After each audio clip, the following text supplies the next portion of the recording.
Sejam bem-vindos ao canal Terror e Nonsense. Aqui vai encontrar histórias diretos do baú maldito. É recomendável ouvi-las com fone de ouvido.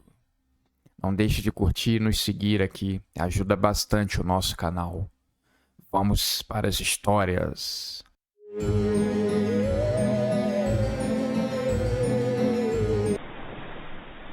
Uma grande mansão estava dando adeus a mais um móvel estimado e bastante valioso. Aqueles dois carregadores o estavam agora colocando no caminhão. Aquela pobre viúva enxugava as lágrimas. Sua casa estava sendo desmanchada pouco a pouco.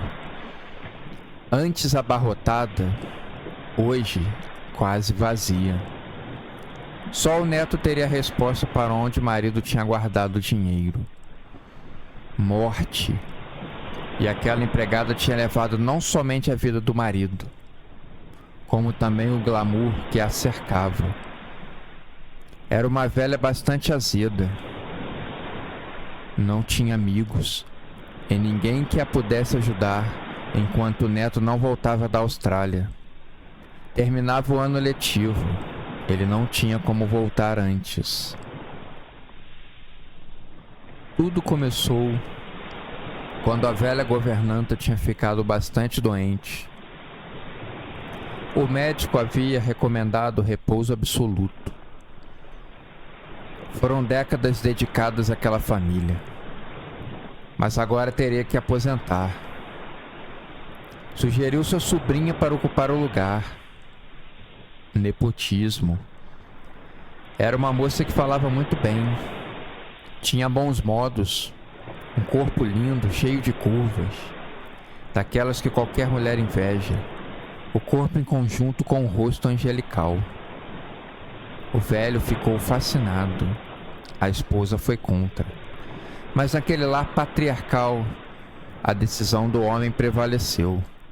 A moça fora contratada. A velha foi incumbida de explicar o trabalho. Explicação esta muito mal feita, parece que proposital, com o único intuito de chamar a atenção da jovem quando ela fizesse algo errado. Os meses foram passando com uma tranquilidade quase monótona. A única coisa que se percebia eram os assédios mais declarados do velho com a jovem. Com o tempo, os gracejos foram se tornando mais frequentes. Com eles vieram muitos presentes: anel de ouro, colar de diamante, um vestido exuberante para a noite, etc. A velha percebia tudo com ar de asco. Sabia que aquilo mais cedo ou mais tarde acabaria acontecendo. O velho era muito rico. A jovem era muito pobre, porém linda, na flor da idade. Ele oferece o dinheiro. Ela oferece o corpo. Nessa situação, uma troca justa. A velha não tem o que fazer além de fechar os olhos para situações, mas aquelas mais constrangedoras, como naquele dia em que ele na mesa agarrou, colocando as mãos por baixo da sua saia. Diante de tal cena, a velha queria sair correndo, deixando o palco para eles, mas preferiu tratar com indiferença. A velha pensava que eles não se separariam. Embora fosse considerado uma megera por todos, tinha que manter o ar distinto da união familiar. O casamento mantinha o status. Com o tempo, o velho começou a confiar demais na jovem. Traçava inclusive planos para ficar com ela quando a megera morresse. Morariam em outro país, longe das fofocas da alta sociedade. Mas ele cometeu o grave pecado de confiar demais. A jovem moça era muito ambiciosa, e o fato de ter contado para ela sobre sua maleta de diamantes fez com que o fogo da riqueza queimasse nos olhos da jovem. Ela não perguntava diretamente aonde ele escondia. Não queria dar pistas sobre o seu interesse. Esperava que o velho lhe contasse onde guardava.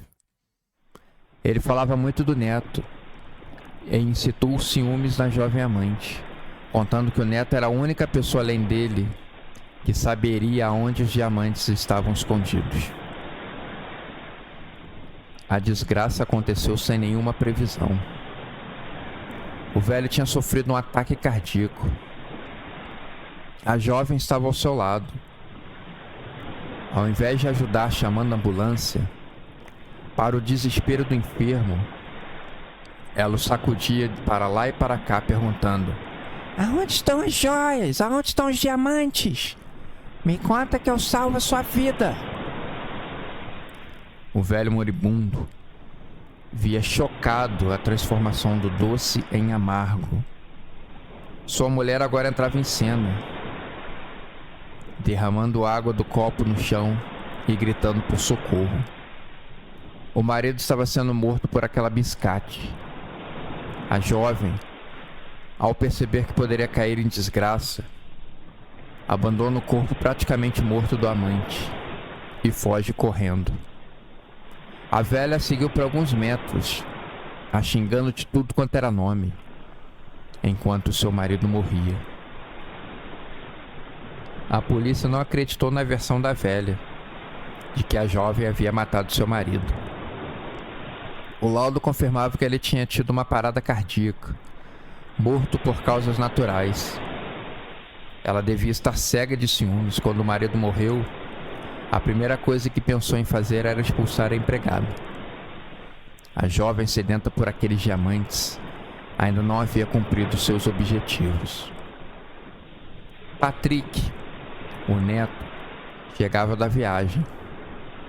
Sabia que seu avô tinha morrido e se lamentava do fato de não ter podido vir ao seu enterro, ter dado o último adeus. Sua avó já tinha deixado ele a par da situação. O neto constatou com alarde a decadente situação. O luxo de outrora dava lugar a teias de aranha. O testamento só poderia ser lido quando ele chegasse. Com ele, certamente viria a chave da maleta em seu esconderijo, resgatando com isso a elegância perdida. O que separava eram pequenos problemas jurídicos. Em poucos dias, estaria de posse dos diamantes. Precisava aguardar. A velha insistia que aquela jovem tinha matado o marido. Exigia que o neto tomasse uma providência e se vingasse. Ele não deu a mínima para a avó. Adorava o avô, mas não gostava dela. De noite, algo fez mudar de ideia. Muito cansado, ainda sentiu os efeitos da viagem. Seu quarto ainda não havia sido atacado pela decadência. Conservava todos os móveis: uma cama, um guarda-roupas, uma escrivaninha, uma cômoda, os aparelhos eletrônicos de praxe e um baú enorme vazio. Era um grande baú onde na infância guardava as revistinhas e os brinquedos. Apagou a luz e se deitou para dormir.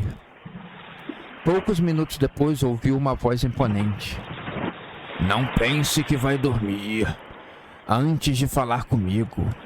Acorda." O jovem deu um pulo da cama. Por breves instantes achava que estava ficando maluco. Tornou a acender a luz. Abriu a janela e nada. Quando pensava em desistir de procurar, já tinha voltado para a cama. A voz novamente, dessa vez mais esclarecedora. Ele teve a impressão que a conhecia. "Abra o baú para me encontrar." Patrick levantou da cama. Com muito tato e medo, abriu o baú. Deu um pulo para trás. Esfregou as vistas. Não podia acreditar naquilo. Lá estava o seu avô. Na verdade, o espírito do avô, sorrindo para ele. Pensou em sair correndo, suas pernas tremiam, mas aos poucos foi se tranquilizando. Era apenas o seu avô, mesmo que apenas o espírito dele. Mas não era um espírito maligno. O fantasma que estava sentado se levantou. Uma pena nos encontrarmos nessa situação. Mas quero fazer um pedido. O que sua avó falou daquela biscate é verdade. Quero que você vingue a minha morte. Só assim poderei descansar em paz e largar esse baú. Não me decepcione. O velho acabou de falar e sentou novamente no baú, com a tampa se fechando em seguida. O neto queria poder fazer mais perguntas, estender um pouco mais a conversa, tentar entender o que deveria fazer. Em vão. O velho já tinha ido. Garçonete. Era essa a nova profissão da empregada. Garçonete de uma badalada cafeteria. Ele gastou uma grana para alugar um carro importado. Tudo para impressionar. Sentou em uma mesa ao ar livre, em frente ao carro. Esperou ser atendido por ela. Simpático, ele pediu o trivial. E a todo momento fazia um gracejo, deixando a moça corada. Ensaiou por diversas vezes começar uma conversa.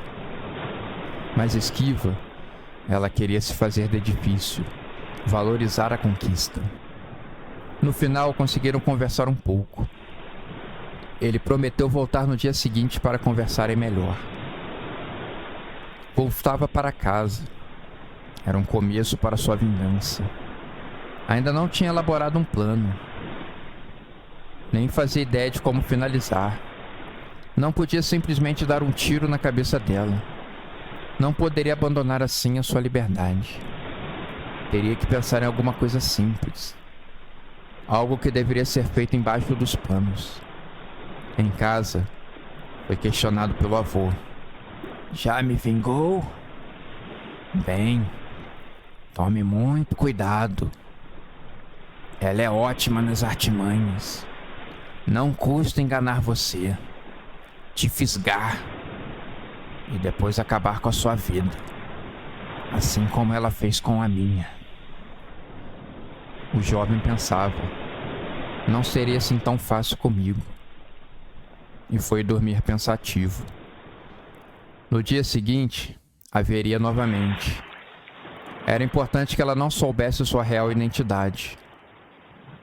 Só assim seu plano ainda não desenvolvido poderia funcionar. Na hora marcada, ele estava lá. Ela chegou um pouco atrasada. Ela se desculpou, alegando que tinha ficado muito atarefada em casa, que sua tia estava doente e ela tinha que ajudar. Era uma rotina muito árdua. Ela falou com um sorriso genuíno e cativante no rosto. O jovem, com o coração já caído nas graças da moça, gracejou, dizendo que poderia ficar horas esperando por ela.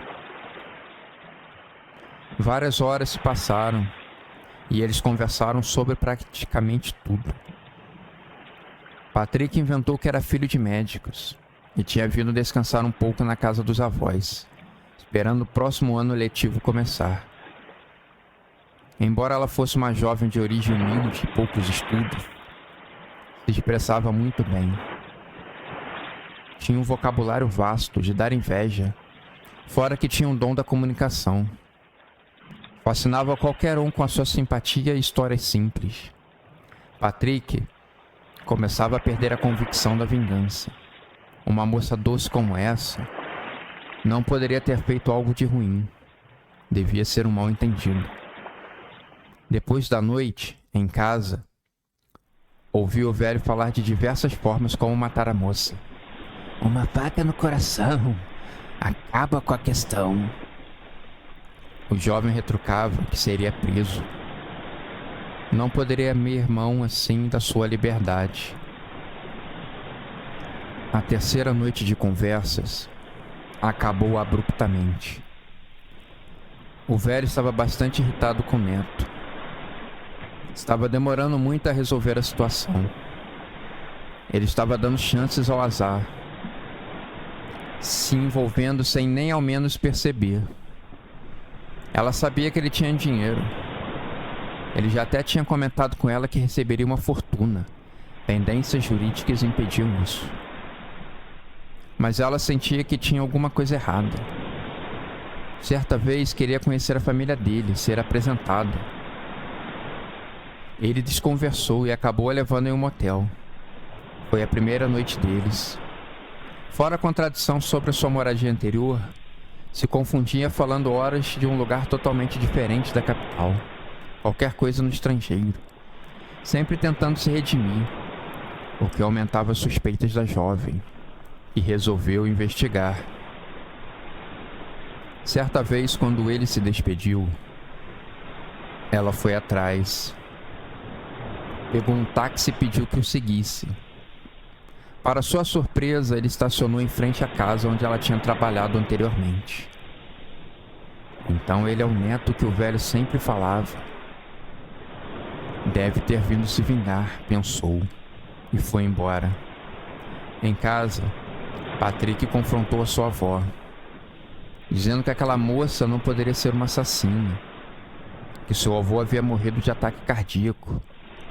Eles tiveram uma discussão muito feia. Patrick, enfurecido, subia para o seu quarto, quando a velha o chamou para lhe contar, dessa vez, uma boa novidade, que o advogado estaria lá amanhã, para ler o testamento. No quarto, ele dormiu tranquilamente. O velho se prestou apenas a um comentário seco. Já avisei. E não falou mais durante toda a noite. Patrick pensava que em breve a sua esquizofrenia passaria. Lógico que só poderia ser isso. Imagina um espírito que mora no baú conversando comigo. Uma histeria. Essas coisas não existem. Não existe lugar para o sobrenatural. Estava convicto de que contaria para ela toda a verdade. Deixaria algum dinheiro para a avó, para que ela não passasse fome. E fugiria com a jovem para bem longe dali. Acordou cedo. Tomou o café da manhã. Enquanto tomava banho, notou a chegada do advogado. Vestiu sua roupa e desceu. Como já era esperado, ele herdou a chave. E com ela o número da caixa postal onde estavam os diamantes. A avó teria herdado a casa, os móveis. A maioria já havia sido vendido. E algumas economias que ele mantinha no banco. Era pouca coisa. Sua avó o confrontou assim que o advogado foi embora, dizendo que queria uma parte dos diamantes. Não querendo entrar em discussão, ele concordou sobre a divisão. Falou só por falar. Ia dar apenas uma pequena parte e olhe lá. Correu ao trabalho da moça. Disse que queria contar algumas coisas e que ela não mais precisaria trabalhar naquela cafeteria. Ela jogou o avental do trabalho no chão e saiu correndo com ele. No motel fizeram amor e quando terminaram, ele começou a contar tudo. Então, é claro que eu não acredito na velha. Morria de ciúmes. Aproveitou a oportunidade e quis jogar a culpa em você. Mas iremos embora desse lugar. Somos ricos agora. Como a moça era muito esperta, perguntou discretamente para ele onde ficava o tal esconderijo, jogando um charme e o cabelo para o lado. Sim, é na caixa postal do correio no centro da cidade. Depois daqui, vamos lá juntos buscar os diamantes. Está disposta a ir embora comigo? Ela fez que sim com a cabeça. A janela do quarto estava aberta. Ele se levantou da cama e vestiu a roupa. No banheiro, ajeitava o cabelo quando sentiu uma forte pancada na cabeça. No chão, ainda levou outras pancadas de um castiçal de metal, abrindo seu crânio em dois e espalhando uma poça de sangue pelo chão do banheiro. 2 homens carregavam um baú. Foi o penúltimo móvel a ser vendido. A casa agora estava vazia. Em breve seria tomada e a velha megera seria despejada. Ela enxugava as lágrimas. Do esplendor à pobreza. Já a empregada, da pobreza à riqueza. Havia pego os diamantes e ido morar com a tia, como uma princesa na Europa. O caminhão sacudia bastante. O baú não estava amarrado e sacudia para lá e para cá. Dentro dele, 2 espíritos se espremiam. Eu avisei. Não quis ouvir a voz da experiência. Tira essa perna para lá. O velho falava visivelmente irritado. A única coisa que o jovem fazia era levar as 2 mãos na cabeça e se lamentar. Passaria toda a eternidade ouvindo as broncas do avô.